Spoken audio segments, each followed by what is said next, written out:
આજે લેખન અંતર્ગત એક નવી પ્રવૃત્તિ છે. બાળકોને આપણે લખવા માટે શબ્દો આપતા હોઈએ અથવા તો સ્વતંત્ર લેખન કરાવીએ, પણ ઘણીવાર એ બધી જ પ્રવૃત્તિમાંથી કંઈક નવું જો કરાવવું હોય તો આજે મેં આવી એક પ્રવૃત્તિ કરાવી છે.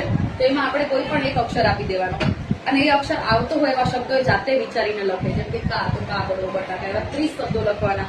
પછી એણી આવતું હોય પાણી, કોણી, ખાણી પીણી, સાવરણી, આવા ઘણા બધા શબ્દો, તા અને ચ આવતા એવા શબ્દો.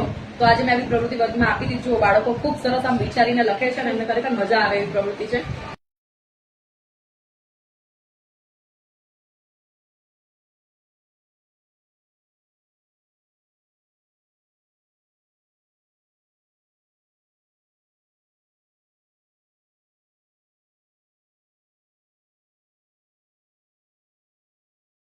જો આ બાળક મસ્ત ઘણા બધા શબ્દો લઈને આવ્યો છે. વાહ વાહ, વેરી નાઇસ. આને ખૂબ સરસ, વેરી ગુડ, વેરી નાઇસ. તો આવી પ્રવૃત્તિ તમે પણ જરૂરથી ટ્રાય કરાવજો. બાળકો શું છે કે આના માટે નવા શબ્દો શોધશે, વિચારશે, એમના શબ્દ ભંડોળમાંથી પણ એ લોકો નવા શબ્દો વિચારીને લખશે અને દરેકના અલગ અલગ શબ્દો હશે તો ખૂબ મજા આવશે.